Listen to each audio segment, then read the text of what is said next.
بسم اللہ الرحمن الرحیم۔ خلافت عمر فاروق رضی اللہ عنہ کا پہلا درس۔ واقدی رحمۃ اللہ علیہ کہتے کہ جب ہرقل شاہ روم کو یہ معلوم ہوا کہ زمامی خلافت حضرت ابوبکر صدیق رضی اللہ عنہ کے بعد حضرت عمر رضی اللہ عنہ کے ہاتھ میں آ گئی، تو اس نے اپنے تمام رؤسائے والیان ملک، ارکانی مملکت اور افسرانی فوج کو کنیسہ قسیسین میں یا اس کے لیے پہلے سے ایک ممبر نصب کر دیا گیا تھا، جمع کر کے ان کے سامنے ممبر پر چڑھ کر حسب ذیل تقریر کی: اے بنی اسفر، یہ وہی شخص ہے جس سے میں تمہیں ڈرایا کرتا تھا، مگر تم نے میری ایک نہ سنی۔ اب اس گندمی رنگ اور سیاہ سیاہ چشم والے شخص کی حکومت اور دبدبہ کی وجہ سے معاملہ زیادہ نازک و خطرناک صورت اختیار کر گیا ہے، اور وہ وقت اب زیادہ دور نہیں جب اس صاحب فتوح مشابہ نوح علیہ السلام شخص کی ولایت کے حدود خدا کی قسم اور خدا کی قسم میرے پائے تخت تک پہنچ جائے گی، اور وہ میرے تاج و تخت کے مالک ہو کر رہے گے۔ لہٰذا تمہیں وقت آنے سے قبل بلا نازل ہونے، گھر اجڑنے، محلوں کے ویران، پادریوں کے قتل اور ناقوسوں کے بیکار اور بند ہونے سے پہلے ڈرنا، اور بہت زیادہ ڈرنا چاہیے۔ یہ شخص حرب و ضرب کا ماہر اور روم و فارس کو زیر و زبر کرنے والا شخص ہے، اپنے دین کا زاہد ہے اور دوسری ملتوں کے تابعین پر نہایت سخت۔ اگر اب بھی تم امر بالمعروف اور نہی عن المنکر کے پابند ہو جاؤ، ظلم چھوڑ لو، ادائی مفروضات اور طاعت مسیح علیہ السلام کی اتباع کرو، زنا اور تمام بیہودہ باتوں سے توبہ کر لو، تو مجھے امید ہے کہ خدا تمہاری مدد کرے گا۔ لیکن تم نے اس کا انکار کیا اور اس طرح فسق و فجور میں مبتلا اور خواہشات دنیا میں پھنسے رہے، تو یاد رکھو کہ تمہارے دشمنوں کو خدا تم پر مسلط کر دے گا، اور ایسی بلا میں تم گرفتار ہو جاؤ گے جس کے اٹھانے کی طاقت تک تم میں نہیں ہوگی۔ یہ میں جانتا ہوں کہ اس قوم کا دین دنیا کے تمام ادیان پر غالب آ کر رہے گا، اور جب تک اس مذہب کے حامل خود اپنے اس دین میں تغیر تبدل نہیں کریں گے، اس وقت تک وہ ہمیشہ نیکی اور بلائی کے ساتھ رہے گے۔ اس وقت تمہارے سامنے دو ہی صورتیں ہیں، اول یہ کہ تم اس دین میں داخل ہو جاؤ یا جزیہ پر مصالحت کر لو۔ رومی یہ فقرے سن کر اس کی طرف جھپٹے اور چاہا کہ اسے قتل کر دے، مگر ہرقل نے نرم آواز میں ان کے سخت غصے کو ٹھنڈا کیا اور ان سے مخاطب ہو کر کہنے لگا کہ میرا مطلب اس کہنے سے محض آپ لوگوں کی آزمائش اور معلوم کرنا تھا کہ آپ حضرات کو اپنے دین کی غیرت اور اہمیت کہاں تک ہے، اور آیا آپ کی دلوں میں عربوں کا خوف تو جگہ نہیں کر گیا؟ اس کے بعد ہرقل نے ایک نصرانی عرب کو جس کا نام طلیٰ بن ماران تھا بلا کر اس کے واسطے کچھ انعام مقرر کیا اور کہا تو اسی وقت یثرب مدینہ طیبہ کی طرف روانہ ہو جاؤ، اور وہاں پہنچ کر حضرت عمر بن خطاب کے قتل کی کوئی تدبیر سوچ کر انہیں قتل کر لیں۔ اس نے اس کا وعدہ کیا اور سامانی سفر کر کے مدینہ رسول صلی اللہ علیہ وسلم میں پہنچ کر آپ کے قتل کی فکر میں مدینہ طیبہ کے حوالے میں چھپ گیا۔ حضرت عمر رضی اللہ عنہ یتیموں کے اموال اور بیواؤں کے باغات کی حفاظت اور خبرگیری کے لیے مدینہ طیبہ سے باہر تشریف لائے، تو یہ نصرانی ایک گنجان درخت پر چڑھ کر فتوح کی آڑ میں بیٹھ گیا۔ آپ اتفاق سے اسی درخت کے قریب آ کر ایک پتھر کے تکیہ پر سر رکھ کر لیٹ گئے۔ اس بعد آپ سو گئے، اور اس شخص نے چاہا کہ میں اتر کر اپنا کام پورا کر لوں، تو اچانک جنگل سے ایک درندہ آ کر آپ کے چاروں طرف گھومنے لگا اور آپ کے قدموں کو اپنی زبان سے چاٹنے لگا، اور ایک غیبی ہاتف نے آواز دی اور کہا: یا عمر عدلت فآمن، یعنی اے عمر، چونکہ آپ نے عادل و انصاف کیا ہے اس لیے آپ مامون ہو گئے۔ اس وقت آپ کی آنکھ کھلی، درندہ چلا گیا، یہ نصرانی درخت سے اترا اور حضرت عمر رضی اللہ عنہ کے پاس آ کر آپ کے ہاتھوں کو بوسہ دے کر کہنے لگا: میرے ماں باپ اس پر قربان جس کی حفاظت کائنات کے درندے، جس کی صفات آسمان کے فرشتے اور جس کی تعریف جہان کے جن کرتے ہیں۔ یہ کہہ کر اس نے اپنا تمام آنے کا قصہ اور ارادہ بیان کیا، اور آپ کے ہاتھ پر اسی وقت وہ مشرف باسلام ہو گیا۔ واقدی رحمۃ اللہ علیہ کہتے ہیں کہ حضرت عمر بن خطاب رضی اللہ عنہ نے حضرت ابوعبیدہ رضی اللہ عنہ کے نام حسب ذیل خط لکھا: میں نے تمہیں شام کا حاکم اور افواج اسلامیہ کا کمانڈر مقرر کیا، اور خالد کو معذور والسلام۔ یہ خط آپ نے حضرت عبداللہ بن قرط کے سپرد کیا، اور مسلمانوں کے معاملات کی طرف رجوع ہونے کی وجہ سے اپنے اوپر عیش و آرام حرام کر لیا، اور زمامی خلافت کو اپنے ہاتھ میں لیتے ہی اپنے تمام توجہ کو شام کی طرف پھیر دیا۔ واقدی رحمۃ اللہ علیہ کہتے ہیں کہ حضرت عبداللہ بن سالم ثقفی اپنے ثقہ اشخاص سے اس طرح روایت کرتے ہیں کہ جس شب میں حضرت ابوبکر صدیق رضی اللہ عنہ نے اس جہانی فانی سے عالمی جادوانی کی طرف کوچ کیا،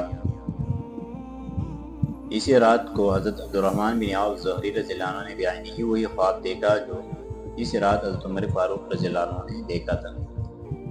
صبح کو آپ نے حضرت عمر رضی اللہ عنہ کے سامنے جس خواب سے بیعت کی جا رہی تھی بیان کیا گیا کہ گویا میں دمشق کو دیکھ رہا ہوں، مسلمان اس کے چاروں طرف ہے، مسلمانوں کی تکبیروں کی آواز میرے کانوں میں آ رہی ہے۔ جس وقت مسلمانوں نے تکبیروں کے نعرے لگا کر حملہ کیا تو میں نے دیکھا کہ قلعہ اور شہر پناہ کی دیواریں دھنس دی گئی اور ان کا نشان تک کہیں دکھلائی نہیں دیتا۔ حضرت خالد بن ولید رضی اللہ عنہ دمشق میں بزور شمشیر داخل ہوئے اور آگ کے سامنے جو آگ روشن تھی اس پر پانی پڑا اور وہ بجھ گئی۔ حضرت علی مرتضیٰ کرم اللہ وجہہ نے یہ خواب سنتے ہی فرمایا تمہیں مبارک ہو، دمشق سے رات فتح ہو چکا ہے انشاءاللہ تعالی۔ چند روز کے بعد حضرت عقبہ بن عامر جہانی صحابی رسول اللہ صلی اللہ علیہ وسلم دمشق سے فتح اور خوشخبری کا خط لے کر مدینہ طیبہ میں آئے۔ حضرت عمر رضی اللہ عنہ نے انہیں دیکھ کر فرمایا ابن عامر شام سے چلے ہوئے کتنے دن ہوئے؟ انہوں نے کہا کہ میں جمعہ کے روز چلا تھا اور آج بھی جمعہ ہے، میں اسی روز سے برابر چلا آ رہا ہوں۔ آپ نے فرمایا تم نے سنت پر عمل کیا، بتلاؤ کیا خبر لائے؟ انہوں نے کہا نہایت عمدہ اور مبارک خبر ہے، میں اسے عنقریب حضرت ابوبکر صدیق رضی اللہ عنہ کی خدمت میں بیان کروں گا۔ آپ نے فرمایا اللہ، آپ اس حالت میں کہ دنیا آپ کی تعریف کرتی تھی اس عالمی فانی سے انتقال کر کے رب کریم کے پاس چلے گئی، اور ضعیف و ناتواں عمر نے اس قلادہ کو اپنی گردن میں ڈال لیا۔ اگر اس نے اس کام میں عدل و انصاف کو ہاتھ سے نہ دیا تو نجات پا گیا، اور کوئی کمی یا قصور سرزد ہو گیا تو ہلاک ہو گیا۔ حضرت عقبہ بن عامر رضی اللہ عنہ کہتے کہ میں یہ خبر سن کر رویا اور حضرت ابوبکر صدیق رضی اللہ عنہ کے لیے دعائے مغفرت مانگی اور وہ خط نکال کر حضرت عمر رضی اللہ عنہ کے سپرد کر دیا۔ آپ نے اسے پڑھ کر جمعہ کے وقت تک مخفی رکھا۔ خطبہ اور نماز کے وقت آپ منبر پر تشریف لے گئے، مسلمان مجتمع تھے۔ آپ نے فتح دمشق کا خط پڑھ کر سنایا، مسلمان نہایت خوش ہوئے اور تکبیروں کی آوازوں کا شور بلند ہو گیا۔ آپ منبر سے تشریف فرما ہوئے تو آپ نے حضرت ابو عبیدہ بن جراح رضی اللہ عنہ کے نام ایک خط جو ان کی تولیت اور حضرت خالد بن ولید کی معزولی پر مشتمل تھا لکھا اور مجھے سپرد کر کے شام کی طرف لوٹ جانے کا حکم فرمایا۔ میں جس وقت دمشق میں آیا ہوں تو حضرت خالد بن ولید رضی اللہ عنہ تومہ اور حدیث کے تعاقب میں گئے ہوئے تھے۔ میں نے حضرت ابو عبیدہ بن جراح رضی اللہ عنہ کی خدمت میں وہ خط پیش کر دیا۔ آپ نے اسے چپکے کے پڑھ کر رکھ لیا اور حضرت ابوبکر صدیق رضی اللہ عنہ کی وفات کے متعلق نیز حضرت خالد بن ولید رضی اللہ عنہ کے عزل اور اپنے تقرر کے بارے میں کبھی کسی سے ذکر نہ فرمائے، حتیٰ کہ حضرت خالد بن ولید رضی اللہ عنہ تشریف لے آئے اور انہوں نے فتح دمشق، مسلمانوں کے غالبانے، مرد الجیباج میں مال غنیمت حاصل ہونے اور ہرقل کی چھوٹی بیٹی کو چھوڑ دینے کی اطلاع کی ایک خط میں ملفوف کر کے عبداللہ بن قرط کے ہاتھ دربار خلافت میں روانہ کر دیا۔ حضرت عبداللہ بن قرط نے جس وقت یہ خط حضرت ام المؤمنین عمر بن خطاب رضی اللہ عنہ کی خدمت میں پیش کیا تو آپ کو سرنامہ کی الفاظ پڑھ کر از طرف خالد بن ولید مخزومی بنامی حضرت ابوبکر صدیق نہایت ناگوار گزرا اور جناب کا گندم کو رنگ سفید ہو گیا۔ آپ نے ابن قرط کو مخاطب کر کے فرمایا ابن قرط، کیا مسلمانوں کو حضرت ابوبکر صدیق رضی اللہ عنہ کی وفات اور حضرت عبیدہ بن جراح رضی اللہ عنہ کی حاکم شام ہونے کی اطلاع کہ میں نے انہیں وہاں کا حاکم مقرر کر دیا ہے نہیں پہنچی؟ انہوں نے کہا نہیں یا امیر المومنین۔ آپ یہ سن کر نہایت غصہ ہوئے، لوگوں کو جمع کیا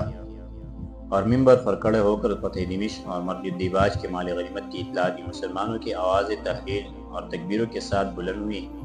اور برادران ملت کے لیے دعائے خیر مانگی گئی۔ اس کے بعد آپ نے فرمایا معاشر المسلمین، ابو عبیدہ بن جراح کو ایک مرد امین اور جنہیں میں نے سرداری کی لائق پایا ہے اور انہیں میں نے شام کا حاکم مقرر کر کے خالد بن ولید کو معزول کر دیا ہے۔ یہ سن کر بنی مخزوم کے ایک شخص نے کہا کیا آپ ایسے شخص کو معزول کرنا چاہتے جسے اللہ جل جلالہ نے سیف قاطع کے لقب سے ملقب کر کے خالد بن ولید اور ان کو مشرکوں کے لیے قاتل اور دافع بنائے ہیں؟ لوگوں نے حضرت ابوبکر صدیق رضی اللہ عنہ سے بھی ان کی معزولی کے متعلق کہا تھا، مگر آپ نے اسے منظور نہیں کیا تھا اور فرمایا تھا کہ میں اس تلوار کو کبھی میاں میں نہیں کروں گا جسے باری تعالیٰ نے خود کھینچا ہے اور اس کی وجہ سے اپنے دین کی مدد فرمائی۔ اللہ جل جلالہ نے مسلمان آپ کے اس کام سے کبھی اغماض نہیں کر سکتے اور نہ اس امر میں آپ کو معذور سمجھ سکتے ہیں۔ آپ نے خدا کی تلوار کو میاں میں کر دیا اور ایک ایسے امیر کو جس کو خداوند تعالیٰ نے مقرر فرمایا تھا معزول کر دیا۔ نیز آپ نے عزیز و اقارب کی پاسداری کو قطع کر کے خود چچا زاد بھائی کی برائی چاہی۔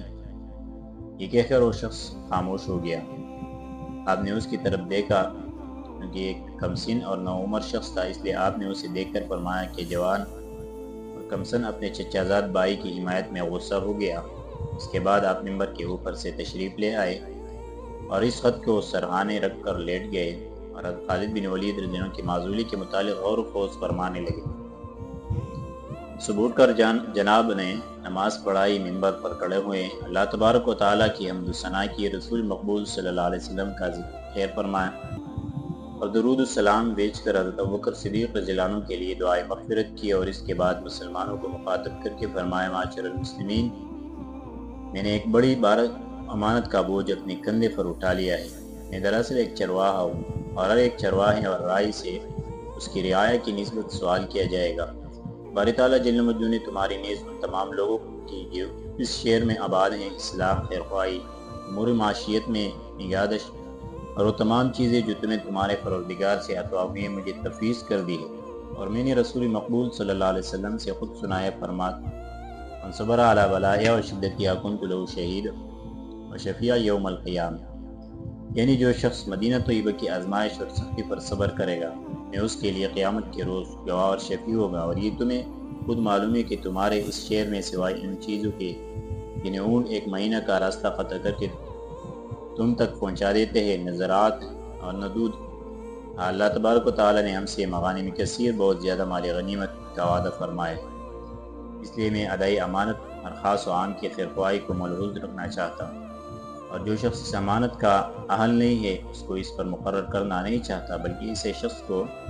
اس کے لیے منتخب کرنا چاہتا ہوں جس کے دل میں ادائی امانت کی خواہش ہو اور وہ مسلمانوں کے حقوق ان کے پاس پوری حفاظت کے ساتھ پہنچا دے۔ میں حضرت خالد بن ولید رضی اللہ عنہ کی ولایت کو محض اس لیے ناپسند کرتا ہوں کہ وہ اسراف کے خوگر اور عادی ہے۔ شاعر جب ان کی تعریف کر دیتا ہے تو اسے انعام میں مال دے دیتے، اور جب کوئی سوار ان کے سامنے جہاد میں زیادہ کوشش کرتا ہے تو اس کو اس کے استحقاق سے زیادہ بخش دیتے، اور ضعیف و غریب مسلمانوں کے واسطے کچھ باقی نہیں رکھتے۔ اس لیے میں انہیں معزول کر کے ان کی جگہ حضرت عبیدہ بن جراح رضی اللہ عنہ کو مقرر کرتا ہوں۔ دلوں کا بید باری تعالیٰ جانتے ہیں، میں نے اپنی دانش میں ایک امین شخص کو متعین کر دیا ہے۔ اب تم میں سے کوئی شخص یہ نہ کہے کہ ایک قوی اور سخت آدمی کو علیحدہ کر کے اس کی جگہ امین، مطیع اور نرم شخص مسلمانوں پر حاکم مقرر کر دیا ہے، کیونکہ اللہ تعالیٰ اس کی اعانت اور مدد کے لیے اس کے ساتھ ہے۔ اس کے بعد آپ ممبر کے اوپر سے تشریف لے اور ایک صاف چمڑے کا ٹکڑا لے کر حضرت عبیدہ بن جراح رضی اللہ عنہ کے نام سے ذیل فرمان لکھا، بسم اللہ الرحمن الرحیم، از طرف خدا کے بندے امیر المومنین مسلمانوں کے خادم عمر بن خطاب کے طرف حضرت عبیدہ بن جراح، السلام علیکم، میں ذات باری تعالیٰ کی حمد کرتا ہوں جس کے سوا کوئی معبود نہیں، اور اس کے نبی جناب محمد رسول اللہ صلی اللہ علیہ وسلم پر درود بیچتا ہوں۔ میں نے تمہیں مسلمانوں کے امور پر معمور کیا ہے، تم اس میں کچھ شرم نہ کرو، خدائے بزرگ و برتر امر حق میں کسی چیز سے شرم نہیں کرتے۔ میں تمہیں اس ذات واحد سے جو ہمیشہ رہنے اور جس کے ماں سوا ہر چیز پناہ ہو جانے والی ہے، جس نے تمہیں کفر سے نکال کر ایمان تک اور ضلالت سے علیحدہ کر کے ہدایت تک پہنچائے ہیں، اس سے ڈرنے کی وصیت اور ہدایت کرتا ہوں۔ میں نے تمہیں حضرت خالد کے لشکر کا حاکم مقرر کر دیا ہے، تم انہیں امارت سے علیحدہ کر کے ان کا لشکر اپنے قبضہ میں لے لو، مسلمانوں کو مال غنیمت کی امید میں ہلاکت کے اندر نہ ڈالو۔ بہت زیادہ لشکر کی طرف مسلمانوں کو یہ کہہ کر مجھے تمہاری مدد اور غلبے کی امید ہے مت بھیجو، اور نصرت و اصل تدبیر یقین اور خداوند تعالیٰ کے اعتماد پر ہے۔ نیز مسلمانوں کو ہلاکت میں ڈالنے سے احتیاط رکھو، دنیا کی طرف سے اپنی دونوں آنکھیں بند اور اپنے دل کو اس کی رغبت سے پاک رکھو۔ تم سے پہلے امتیں جن طریقوں کی وجہ سے ہلاکت کے گڑھوں میں گر چکی ہیں اور جن کا تم نے خود غار دیکھ لیا اور ان کی خفیہ اور پوشیدہ باتوں سے آگاہ ہو گئے، ان طریقوں سے بچو۔ تمہارے اور آخرت کے مابین ایک بہت باریک پردہ حائل ہے، تمہارے اسلاف وہاں پہنچ چکے ہیں، اور تم بھی اس گھر سے جس کی تازگی اور جا چکی ہیں، عنقریب کوچ کر دینے والے ہوں، اس لیے تم لوگوں کو اس گھر سے اس سفر کی طرف پرہیزگاری اور تقوی کی زاد راہ کے ساتھ روانہ کرو، اور جہاں تک ممکن ہو سکے مسلمانوں کی حفاظت نگہداشت رکھو، جیو اور جو تمہیں دمشق سے ہاتھ لگے ہیں اور جن کے متعلق تمہارا آپس میں زیادہ دیر تک جھگڑا ہوا ہے، وہ مسلمانوں کا حق اور چاندی جو تمہیں وہاں سے دستیاب ہوئی ہے اس میں خمس نکال کر باقی کی تقسیم ہو سکتی ہے۔ رہا تمہارا اور خالد کا دمشق میں فتح اور صلح کے متعلق جھگڑا، چونکہ وہاں کے حاکم اور امیر تم ہی ہو، اس لیے فتح صلح کے ساتھ ہوئی ہے، نہ تلوار کے زور سے۔ اگر تم نے صلح نامہ مرتب کرنے کی وقت غلبہ کے بارے میں رومیوں کا حق تسلیم کر لیا تھا تو تمہیں انہیں یہ دے دینا چاہیے۔ والسلام ورحمۃ اللہ وبرکاتہ علیکم وعلی جمیع المسلمین۔ آج خالد کا دشمنوں کے تعاقب میں دیباج تک جانا نفس کی مکاری ہے کہ اس نے اپنے مسلمانوں کے ناحق خون بہانے کی جرت دلائی۔ خالد بن ولید مسلمانوں کے خون بہانے میں نہایت بے باک شخص ہے۔ ہرقل کی بیٹی کا گرفتاری کے بعد دیتاً دے دینا کام کی حدود سے تجاوز کر جانا ہے۔ چاہیے تھا کہ اس کے عوض میں بہت سا مال لے کر غریب اور ضعیف مسلمانوں پر تقسیم کر دیا جاتا۔ ملکوف کر کے آپ نے اس پر مہر فرمائی اور حضرت عامر بن ابو وقاص رضی اللہ عنہ کو، جو حضرت سعد بن ابو وقاص کے بھائی تھے، بلا کر ان کے وقت سپر کر کے انہیں ہدایت فرمائی کہ تم دمشق پہنچ کر حضرت خالد بن ولید کو یہ خط دے دینا اور میری طرف سے انہیں حکم دے دینا کہ وہ تمام مسلمانوں کو اپنے پاس جمع کر لے۔ جس وقت تمام مسلمان اکٹھے ہو جائے تو تم خود عامر یہ خط پڑھ کر سنا دینا، اور حضرت ابوبکر صدیق رضی اللہ عنہ کی وفات کی خبر سے سب کو اطلاع دے دینا۔ اس کے بعد آپ نے حضرت شداد بن اوس کو بلا کر ان سے مصافحہ کیا، فرمایا کہ تم حضرت عامر کے ہمراہ شام کی طرف چلے جاؤ۔ جس وقت یہ خط پڑھ چکے تو تم لوگوں کو حکم کرنا اور تمہارے ہاتھ پر بیعت کرے تاکہ تم سے بیعت کرنا مجھ سے بیعت کرنا ہو جائے۔ یہ سن کر یہ دونوں حضرات روانہ ہوئے، چلنے میں انتہا سے زیادہ کوشش کی اور آخرکار دمشق تک پہنچ گئے۔ یہاں مسلمان حضرت صدیق اکبر رضی اللہ عنہ کی خیریت اور ان کے احکام کے منتظر تھے۔ جس وقت حضرات مسلمانوں کو کچھ فاصلے سے معلوم ہونے لگے تو مسلمان گردنیں ابار کر ان کی طرف دیکھنے لگے۔ بعض لوگ پیش قدمی کے لیے دوڑے اور خوشی کے ساتھ ان کا خیر مقدم کیا۔ اس وقت یہ حضرات یہاں پہنچے تو حضرت خالد بن ولید رضی اللہ عنہ کے خیمہ میں سلام مسنون کے بعد قیام کیا۔ آپ نے حضرت ابوبکر صدیق رضی اللہ عنہ خلیفہ رسول اللہ صلی اللہ علیہ وسلم کی خیریت دریافت کی۔ حضرت عامر بن ابی وقاص رضی اللہ عنہ نے کہا، حضرت عمر رضی اللہ عنہ خیریت سے؟ ان کا میرے پاس ایک فرمان ہے۔ آپ نے حکم دیا کہ میں اسے مسلمانوں کو پڑھ کر سنا دوں، اس لیے آپ تمام مسلمانوں کو جمع ہو جانے کا حکم دیجیے۔ حضرت خالد بن ولید یہ سن کر فوراً کھٹک گئے اور انہیں درباری خلافت کے معاملات میں شک پیدا ہو گیا۔ آپ نے مسلمانوں کو جمع کیا۔ حضرت عامر بن ابی وقاص کھڑے ہوئے اور انہوں نے حضرت عمر کا وہ فرمان پڑھنا شروع کیا۔